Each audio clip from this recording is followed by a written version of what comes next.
주님께서 여러분과 함께 요한이 전한 거룩한 복음입니다. 주님 영광 받으소서. 그날 곧 주간 첫날 저녁이 되자 제자들은 유다인들이 두려워 문을 모두 잠가놓고 있었다. 그런데 예수님께서 오시어 가운데 서시며 평화가 너희와 함께 하고 그들에게 말씀하셨다. 이렇게 말씀하시고 나서 당신의 두 손과 옆구리를 그들에게 보여주셨다. 제자들은 주님을 뵙고 기뻐하였다. 예수님께서 그들에게 다시 이르셨다. 평화가 너희와 함께. 아버지께서 나를 보내신 것처럼 나도 너희를 보낸다. 이렇게 이르시고 나서 그들에게 숨을 불어넣으시며 말씀하셨다. 성령을 받아라. 너희가 누구의 죄든지 용서해 주면 그가 용서를 받을 것이고 그대로 두면 그대로 남아있을 것이다. 12 제자 가운데 하나로서 쌍둥이라고 불리는 토마스는 예수님께서 오셨을 때 그들과 함께 있지 않았다. 그래서 다른 제자들이 그에게 우리는 주님을 배웠소 하고 말하였다. 그러나 토마스는 그들에게 나는 그분의 손에 있는 못자국을 직접 보고 그 못자국에 내 손가락을 넣어보고 또 그분 옆구리에 내 손을 넣어보지 않고는 결코 믿지 못하겠소 하고 말하였다. 여드레 뒤에 제자들이 다시 집안에 모여 있었는데 토마스도 그들과 함께 있었다. 문이 다 잠겨 있었는데도 예수님께서 오시어 가운데 서시며 평화가 너희와 함께 하고 말씀하셨다. 그리고 나서 토마스에게 말씀하셨다.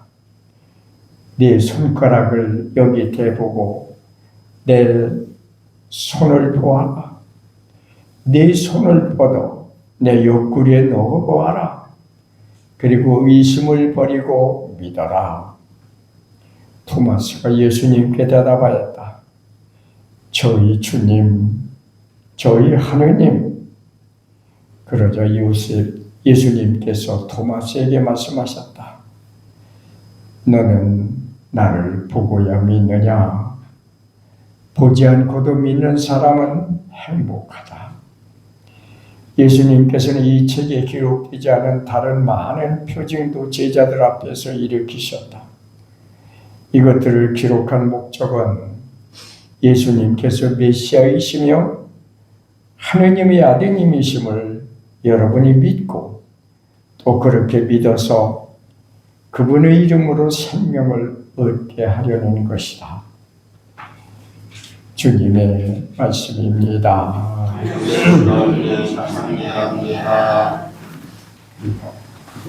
안녕하세요. 반갑습니다.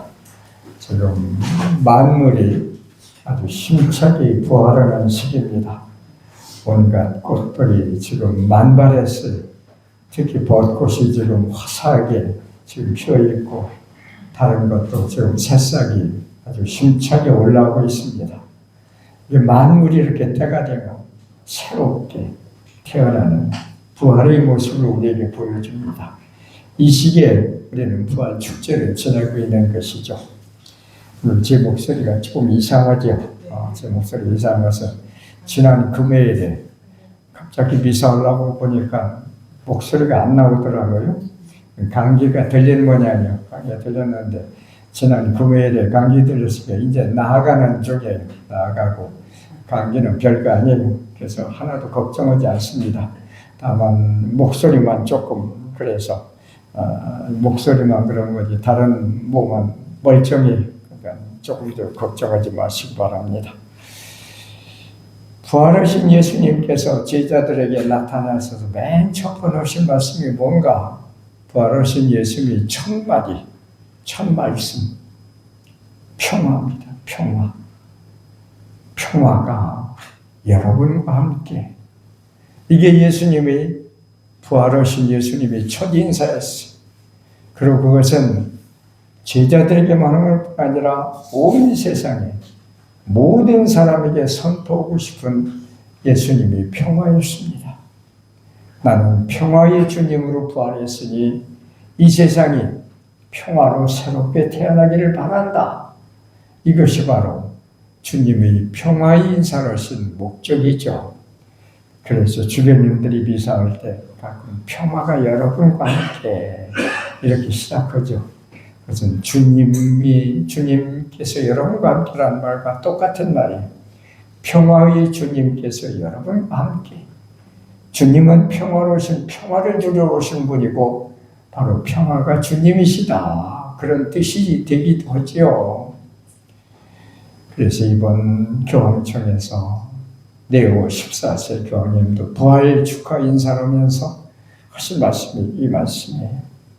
평화가 여러분과 함께.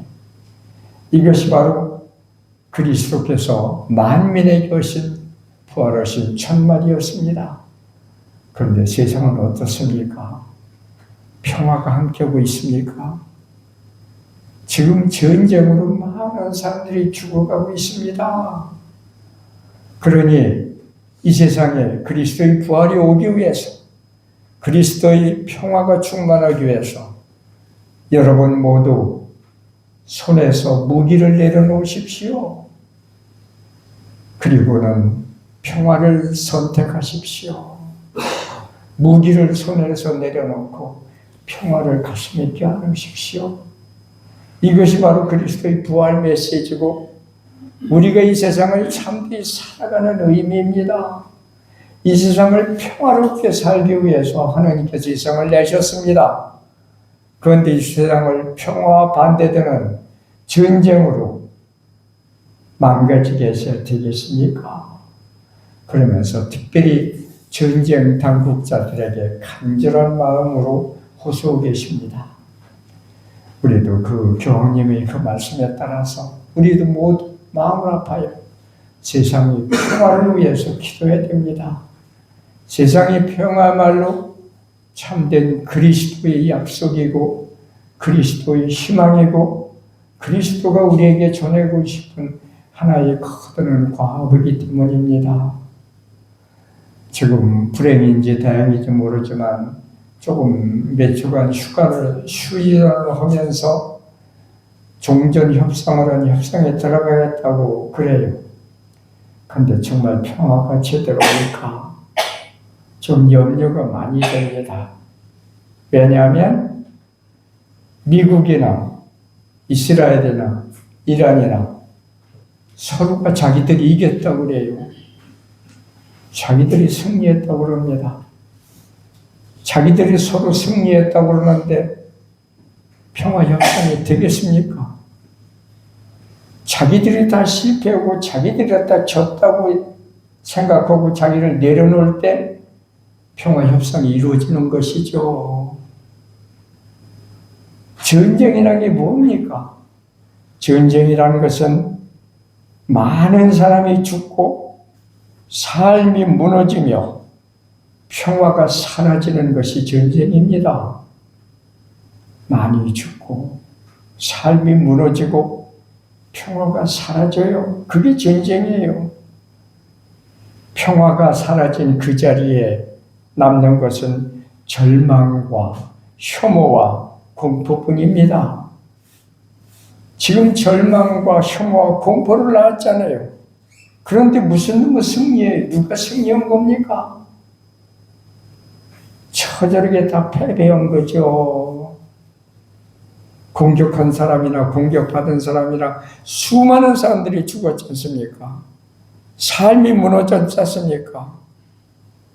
그리고 완전히 절망 상태가 됐지 않습니까? 공포가 그 자리에 있지 않습니까? 그러니 무슨 승리가 있겠어요? 현대의 전쟁, 승리란 건 있을 수 없습니다. 패배밖에 없습니다. 교수로는 정말 우리가 전쟁의 형편 속에 모두가 다 패배다라는 걸 생각하면서 전쟁의 복구를 위해서, 평화의 복구를 위해서 노력하고 기도해야 됩니다. 평화를 복구하기 위해서 결코 쉬운 과정이 아닙니다. 어려운 과정을 통해서 우리는 평화를 찾게 되는 것이죠. 예수님께서도 십자가의 죽음과 고통, 자기 삶을 온전히 봉헌함으로써 부활을 가져온 것입니다. 부활을 아무런 노력 없이 가져온 거 아니에요. 자기 자신의 죽음과 희생과 십자가의 제사가 있었을 때 비로소 부활이 찾아온 것입니다. 오늘 복음을 보면 예수님께서 그렇게 간절히 바라는 평화를 외치면서 제자들에게 나타났지만 그 평화가 제자들 마음에 얼른 스며들지 않아요. 제자들은 평화의 인사를 받았으면서도 예수님을 제대로 믿지도 못하고 받아들이지 못했습니다. 오늘 토마스는 대표적인 예죠. 예수님이 나타났을 때 토마스가 없었어요. 다른 제자들이 예수님께서 부활하셨습니다. 그분이 우리에게 평화가 여러분과 함께 평화를 인사하시며 평화로 어서 오셨습니다. 그런데 토마스는 뭐라고 합니까? 웃기지 마라. 나는 그런 거 못 믿어. 나는 내 손으로 예수님 상처를 만져보고 내 손으로 그분 옆구리에 손을 넣어보기 전에는 나는 믿지 못해. 받아들이지 않습니다. 그래서 토마스를 우리는 불신의 이콘으로 생각해요. 불신하면 토마스 아주 똑똑한 제자였는데 믿음을 보여도 토마스를 아주 매도합니다. 그런데 가만히 생각해 보면 정말 토마스가 그렇게 불신의 이콘으로 매도받을 사람인가? 그렇게 아니었을 거예요.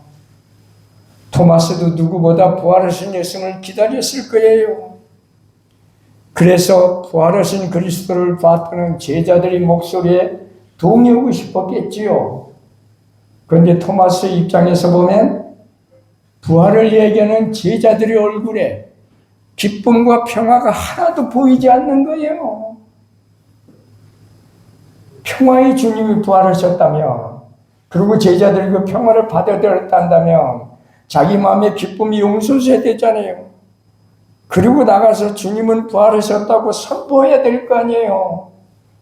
그런데 제자들은 문을 걸어 잠고 방 안에서 발발 떨고 있는 거예요. 그래서 토마스가 하고 싶은 얘기는 그거였습니다. 뭐라고? 예수님이 부활하셨다고? 부활하신 예수님을 너희들이 봤다고? 그런데 너희들 인상이 왜 이렇게 우거지상이야? 왜 이렇게 겁나게 바깥에 뛰어나오지 못하고 문 닫고 있는데? 정말 주님께서 부활하셨다면, 부활을 너희들이 마음으로 확정했다면 문을 박차고 나가서 부활하신 그리스도를 선포해야지. 그러지도 못하면서 발발 떨면서 말로만 예수님 부활했다? 웃기지 마. 너희들은 예수님 부활을 본 게 아니라 헛개비를 본 거라고. 헛개비를. 나는 그런 예수님 못 믿어. 이게 토마스의 마음속에 있던 뜻이었을 거예요. 그리고 토마스의 그 반항, 그 반증, 그 반발은 오늘 우리에게도 똑같이 하는 말씀일 거예요. 너희들이 부활을 믿어? 예수님께서 부활하셨다고? 너희들이 부활을 믿는 신자라고? 그런데 너희들 삶은 왜 이렇게 부활로 충만하지 못해? 너희들 삶은 기쁨과 평화가 없어. 정말 너희들이 부활하신 주님을 믿는다면, 그 부활하신 주님과 함께 산다면 너희들 삶이 사랑과 평화와 기쁨과 자비로 가득 차 있어야지. 그래서 너희들이 말 한마디 한마디가, 삶 하나하나가 사람들에게 평화와 기쁨을 주는 도구가 돼야 되지. 그러지도 못하면서 주님 부활하셨다고 말만 하면 최고냐? 웃기지 마라. 너희들이 삶에서 주님이 보여지지 않으면, 주님 부활을 너희들 삶에서 느끼지 않는다면 부활은 없는 거야. 그건 부활은 예수님 얘기지 너희들 얘기가 아니야. 너희들이 예수님과 함께 부활해서 힘차게 세상을 살면서 부활을 선포할 때 비로소 예수님 부활은 있는 거야. 이렇게 말하고 싶은 것이 오늘 우리에게는 토마스 얘기일지도 몰라요. 우리는 복음 말씀을 깊이 묵상하면서 정말 우리 마음에 그리스도의 부활을 100% 받아들이고 그 부활하신 그리스도 우리 마음에 희망과 기쁨과 평화로 가득 차서 사람들에게 평화와 기쁨이 그리스도의 부활을 노래할 수 있는, 선포할 수 있는 참된 신앙으로 바뀌어가는 것, 이것이 바로 우리 자신의 부활이라는 것을 다시 한번 오늘 복음을 통해서 묵상하도록 하십시다. 아멘.